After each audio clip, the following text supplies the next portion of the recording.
Hola, ¿qué tal compañeras, compañeros? Muchísimas gracias por estar una vez aquí eh, reunidos en esta sesión. Ya llegamos a la sesión de la semana número 9. Y pues bueno, espero que se encuentren todos ustedes, todas ustedes muy bien. Pues bueno, vamos a iniciar. La clase anterior comenzamos con una nueva unidad que se llama el conocimiento del entorno y la percepción de lo espacial. Recordemos que el concepto de lo espacial se refiere a estos componentes que delimitan y que se encuentran en el espacio. Muros, cubiertas, pisos, los muebles, etc. La clase anterior revisamos lo somático y revisamos la percepción. Cómo son fundamentales para generar una experiencia en arquitectura, que es hacia donde vamos. La experiencia espacial. Antes de poder nosotros entrar al tema de la morfología, perdón, al tema de la fenomenología, necesitamos tener estos conocimientos previos para poder entrarle de lleno al mismo, que entraríamos en las dos siguientes clases. El día de hoy, este tema de lo morfológico, que se supone tuvieron que haberlo ya visto en teoría 1, y si no, realizaremos una revisión breve. Y el tema de las atmósferas es un tema sin lugar a dudas fundamental para la conciencia o la concientización de lo somático y de la percepción con respecto al entorno y nuestro ser. Vamos a iniciar con esta presentación. Primero revisaremos qué onda con lo morfológico.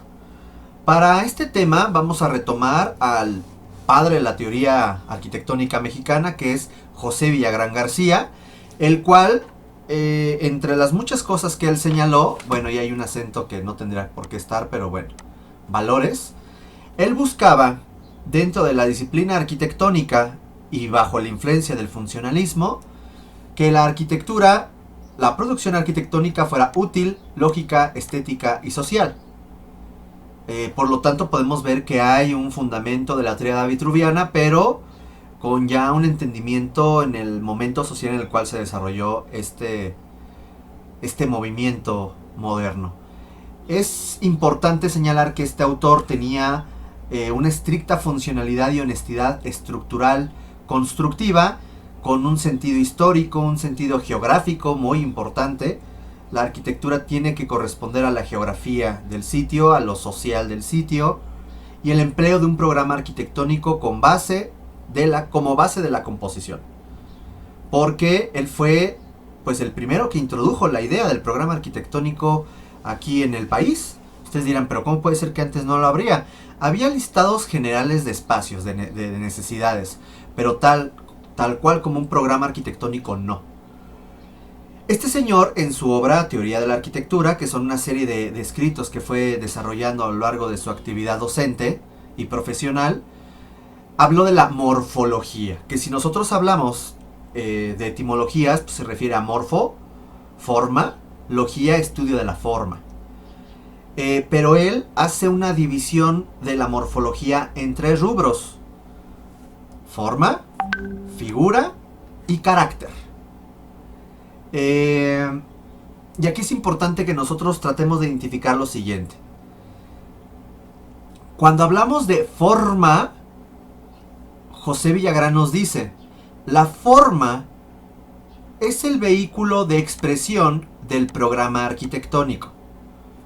Un concepto o una concepción meramente funcionalista en donde la forma sigue a la función.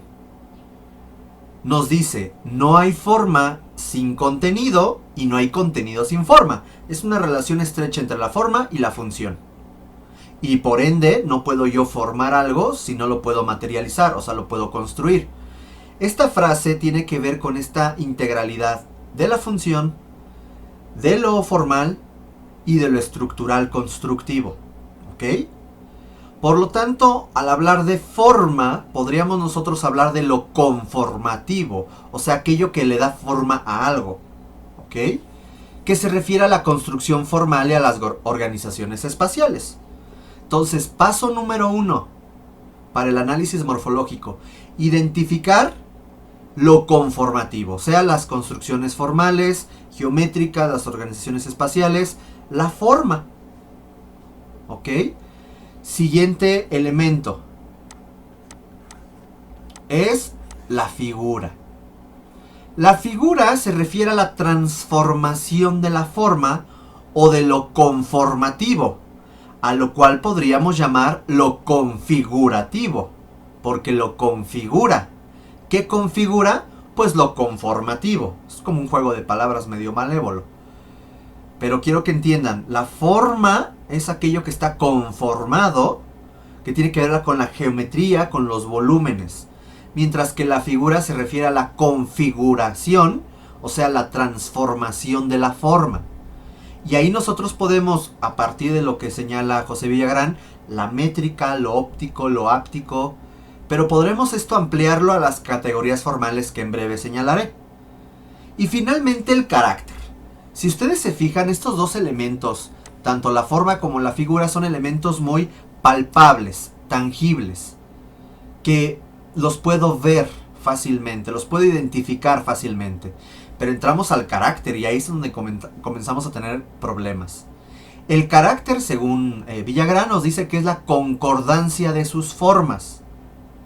O sea, su apariencia óptica con su estructura, sus materiales, con las funciones que va a desempeñar. O sea, que si es un hospital, pues debe de tener forma y estructura de hospital. Si es un velatorio, debe tener forma y estructura de velatorio. Y ahí es donde de pronto comenzamos a tener problemas. Porque justamente con la crisis del movimiento moderno, entre los 50s y los 60s, se puso en tela de juicio las tipologías. Esto tiene que ver mucho con la tipología. Esto es una iglesia porque se ve y se siente como una iglesia. A partir del declive del movimiento moderno y del inicio del posmoderno, se habla de pronto de que ya no es necesario seguir una tipología. Sí conocer sus referencias. Estos son los hospitales, o así son los hospitales. Pero no es que haya una receta de cómo hacer el hospital, o cómo tendría que ser el hospital. Depende de aspectos económicos, sociales, políticos, espaciales, etc. Y aquí es donde comenzamos nosotros a decir, ok, entonces un edificio ya no importa el cómo se vea, o sea, si se ve o no se ve como iglesia, pero sí es importante que se sienta como una iglesia. Entonces, al hablar de sentir, ya no estamos hablando nada más del ojo, sino de la piel, o qué se escucha, o qué se puede oler. Por lo tanto, el carácter hoy en día podríamos manejarlo más a las atmósferas, podríamos manejarlo más a ciertos entornos. Ahorita platicaremos más de ello. Vamos a tratar de identificar cada paso. Paso número 1, la forma, o sea, lo conformativo. ¿Qué es lo que encontramos dentro de lo conformativo? Que esto va a ser parte de su plan de trabajo, bueno, de su trabajo final. Será justamente esto.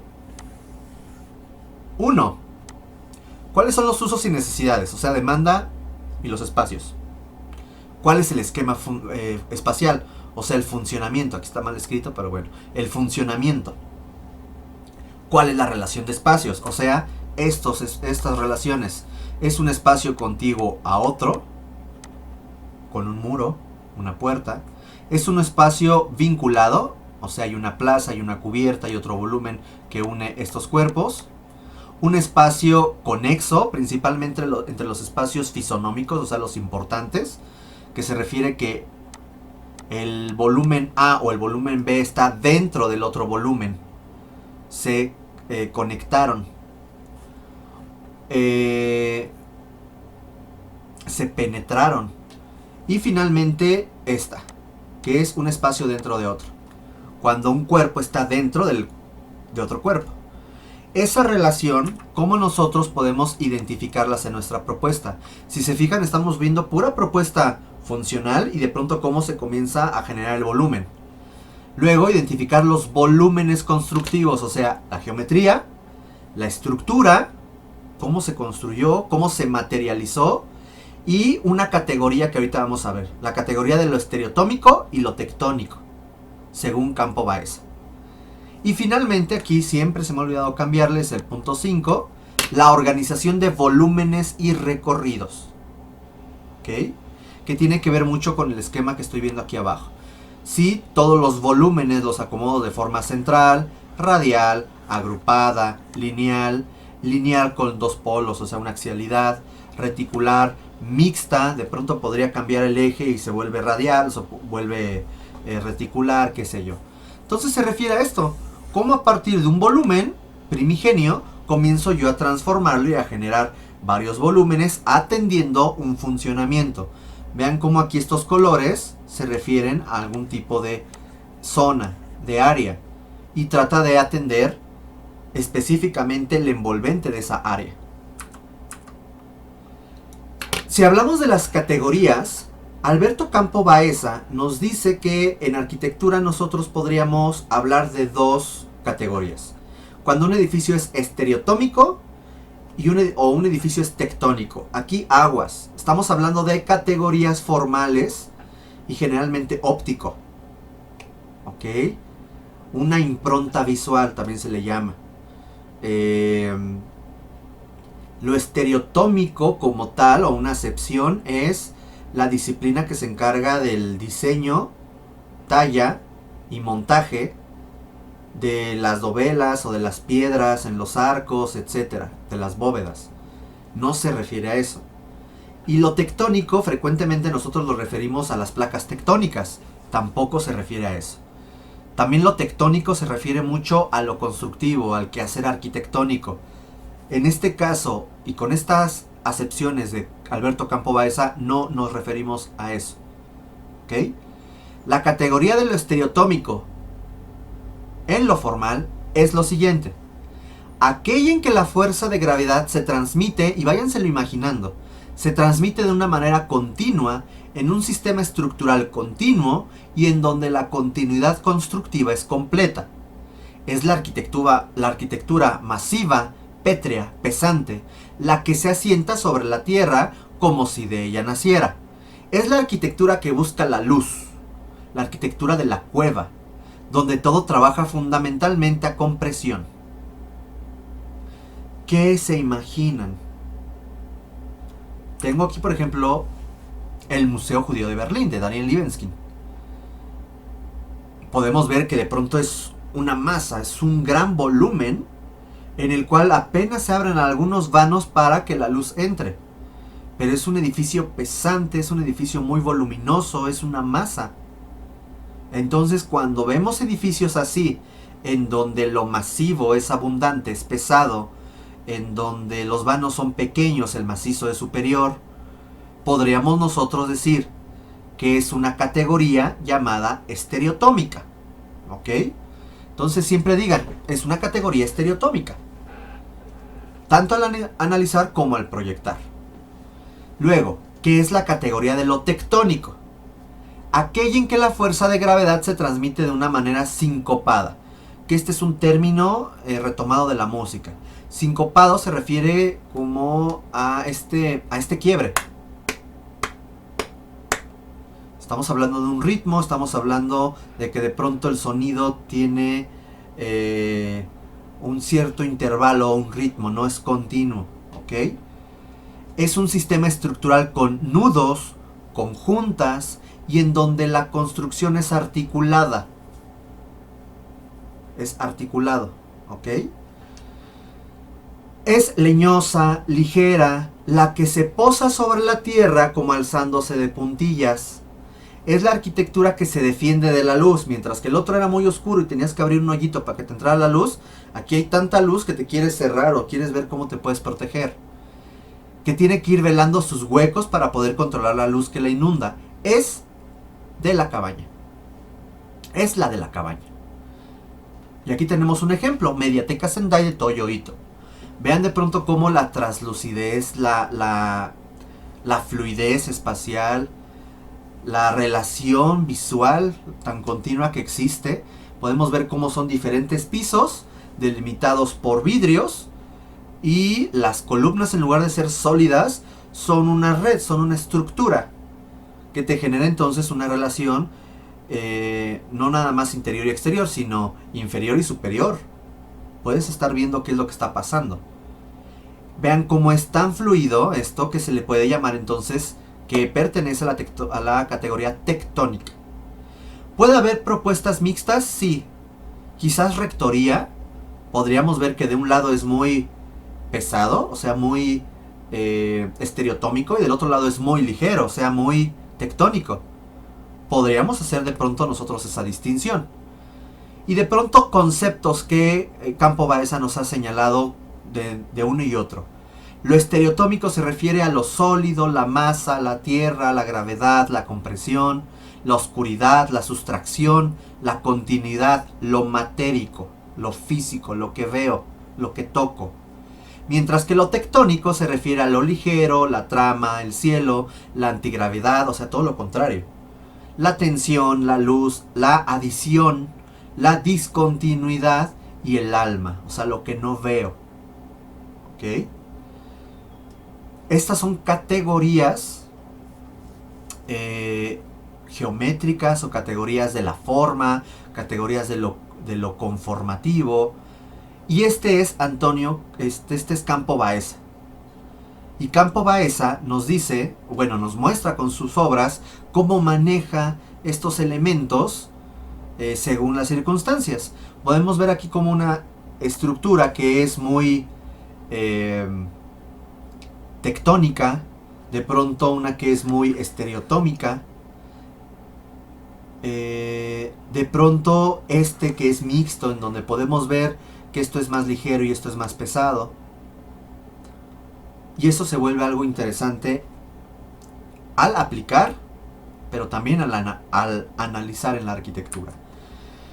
La figura o lo configurativo se refiere a todos estos elementos que ustedes han visto y que se les pide que ahora que vayan a hacer su trabajo, pues también lo identifiquen. O sea, cómo se está aplicando la simetría, cómo es el peso visual, cómo se aplica la armonía, cómo es la variedad, o sea, el contraste, la jerarquía, la oposición, la yuxtaposición, etc. Vean cómo cada uno de estos rubros tiene elementos que integran, por ejemplo, lo armónico se refiere al orden, la unidad, la regularidad, la continuidad, la proximidad, la alineación, etc. El peso se refiere mucho al equilibrio, a la estabilidad, al contrapeso, etc. La proporción, que se refiere a la armonía, y a su vez la armonía se refiere a todas estas palabras, a la proporción geométrica, a la proporción áurea, a la proporción mediante módulos. La escala humana, o sea, la relación antropométrica con la arquitectura y el diseño.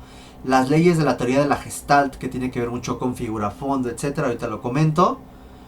Y el color, así como las texturas. Todos estos son elementos que configuran la forma. En el cambio de texturas, en el cambio de materiales, en transiciones, en alturas, anchuras, remetimientos, volados, etcétera. Todo esto es la figura, lo configurativo. Las leyes de la Gestalt, por ejemplo, son una serie de leyes que se aplican mucho, sobre todo a la percepción visual. Hablamos de la proximidad, el cierre, la semejanza, la continuidad, figura-fondo, la ley de simetría, la ley de contraste, ley de dirección común, ley de pregnancia. Sáquenles quiero una foto para que lo puedan después consultar. Porque estoy seguro que todo esto ya lo vieron en primer semestre. Entonces, bueno, la idea es recordar y organizar las ideas y el bagaje. Como todo esto es necesario para identificar los elementos palpables de la arquitectura, la forma y la configuración de la forma. Y finalmente llegamos al carácter, que podemos hablar de tres cosas específicas. Relación forma y función, ok. Relación materiales-uso, ok. Y lo que hoy en día es fundamental, la característica de la espacialidad. Acuérdense que la espacialidad es la relación del espacio y las cualidades de este en relación con lo espacial. Entonces estamos hablando de las características de este espacio y cómo de pronto el ser le empieza a dar significados, le empieza a dar simbolismos a esta espacialidad. El manejo de la luz, el manejo de las sombras, contrastes, todo lo que vimos anteriormente se puede considerar como pues justamente el trabajo de lo espacial, de los envolventes. Ahora, dentro de los envolventes tenemos percepciones espaciales, memoria, significados, desarrollos de atmósferas. Entonces, sí, quizás estoy en un lugar que no parece iglesia, pero el funcionamiento, la esencia, la atmósfera, los simbolismos, la espacialidad de ese edificio es una iglesia. Es una iglesia entonces, punto. Entonces de pronto podríamos tener una iglesia dentro de un cilindro. Sí, claro, no hay ningún problema. Oye, pero es que tiene que tener una forma de cruz latina. Si estuviéramos en el pasado, sí. Pero a partir de mediados del siglo XX, el mismo Vaticano, con el Concilio Vaticano II, dijo libertad de formas. Ok, entonces puedo usar un triángulo o una serie de triángulos. Sí. Mientras que la función y la atmósfera sea el de una iglesia, es una iglesia. Entonces ahí se vuelve algo interesante, ¿ok? Quiero que veamos esto. Esta es la portada de nuestro grupo. Vamos a publicarles un video para que lo puedan ustedes ver. Este es el Museo Judío de Berlín de Daniel Libeskind, que ya habíamos mencionado anteriormente que era muy estereotómico, muy pesado. Es un proyecto muy interesante que, insisto, se les va a compartir en un video complementario el funcionamiento de este. Él es de ascendencia judía y este proyecto habla sobre pues los judíos, y uno de los temas más importantes de los judíos es el Holocausto. Por lo tanto, fíjense cómo esta atmósfera que se comienza a generar dentro de este envolvente se vuelve algo muy peculiar, de pronto hasta angustioso. De pronto hay gente que diría, yo no quiero entrar, pero al fondo hay otra cosa. Si se fijan, el piso está lleno de caras metálicas con diferentes expresiones. Entonces tú caminas y comienzas a escuchar una serie de golpeteos metálicos que, además, por el espacio rebota el sonido y se genera algo que escuchas, que sientes, que ves. Seguramente debe ser un espacio frío, además de oscuro. Te empieza a generar angustia, quizás te empieza a generar claustrofobia, quizás te empieza a generar desesperación. Ahora otro que diga, no pasa nada, camino como si nada. Bueno, cada quien. Pero estoy seguro que la mayoría de la gente causa eso. Y eso es lo interesante que se logra gracias a las atmósferas. Y eso es lo que nosotros tenemos que trabajar. Espacios, espacialidad, atmósferas. Ese sería nuestro trabajo, compañeras y compañeros. Vean, esas son otras fotografías del museo. De pronto cómo juega pues con los accesos de luz natural. Las entradas de luz natural. De pronto cómo juega con los contrastes, los claroscuros que se forman en lo espacial. Los volúmenes del envolvente que aprovechan el espacio que generan las circulaciones y demás componentes del programa arquitectónico.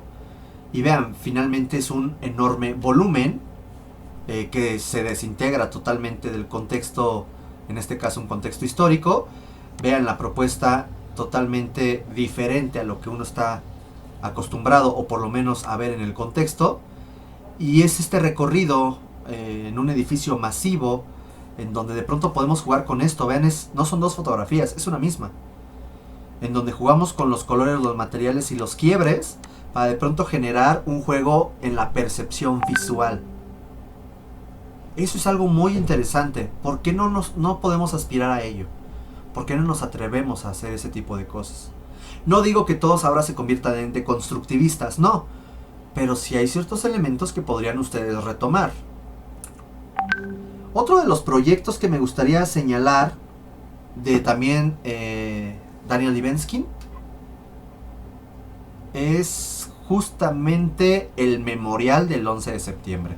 Saben ustedes que hace ya varios años se cayeron, bueno, tumbaron las Torres Gemelas y hubo muchas propuestas arquitectónicas por qué haríamos ahí. Volvían a hacer querían hacer museos, querían volver a hacer otro World Trade Center, querían hacer de todo. Y ganó el concurso justamente Daniel Libeskind, que él proponía,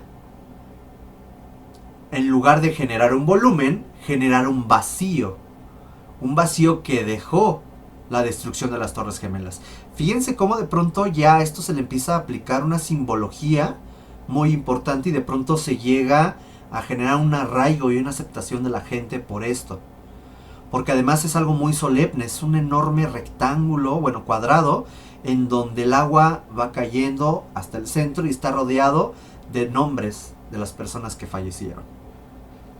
Híjole, qué mejor forma de conmemorar la memoria de los fallecidos en esa tragedia que con este elemento tan, pues yo podría decir, respetuoso, tan significativo. Sí, para los neoyorquinos, para Estados Unidos, pero tenemos que reconocer que para el mundo, independientemente de que digamos de que la causa fue X o Y, bueno, se genera algo importante. Entonces además es un vacío urbano, pero un vacío urbano con sentido. No es que sea un lote baldío ahí, no. Es un vacío que te generó las Torres Gemelas.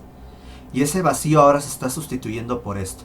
El manejo de los materiales, del color, de la luz, del sonido del agua, el movimiento del agua, lo que se siente, seguramente esta humedad, la relación con la vegetación, esas son atmósferas. Y eso es algo importante que nosotros podemos buscar reproducir. Este es otro proyecto, el Monumento Nacional del Holocausto 2017. Vean de pronto otra vez cómo juega con los planos, cómo juega con las texturas, volúmenes, con los colores. De pronto comienza, sin tener que tener cubierta, a generar diferentes espacios dentro del espacio. Entonces no es lo mismo lo que pasa aquí, no es lo mismo lo que pasa aquí, no es lo mismo lo que pasa aquí, no es lo mismo lo que pasa acá, aquí y acá. Vean que cuando paso, vean este espacio, qué interesante. Juego otra vez con la escala humana y de pronto me aplastas. El envolvente me está conteniendo. Y además es tan alto que hace indudablemente que la gente voltee. Y vean de pronto cómo se genera esta idea del juego del cielo con el envolvente. Pues son propuestas muy interesantes. Y vean, con juego de planos. Entonces, ¿por qué no aspirar a experimentar ese tipo de cosas? ¿Por qué no aspirar a generar atmósferas? Ese es el gran problema que nosotros tenemos.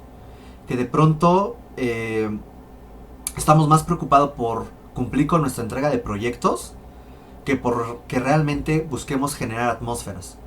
Y busquemos además expresar en láminas las atmósferas que estamos diseñando.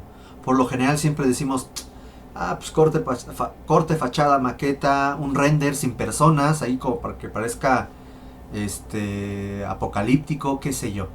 ¿Eso es lo que buscamos? ¿O buscamos realmente enfatizar el desarrollo de atmósferas? Aquí dejamos esta primera parte de la clase y ahorita continuamos.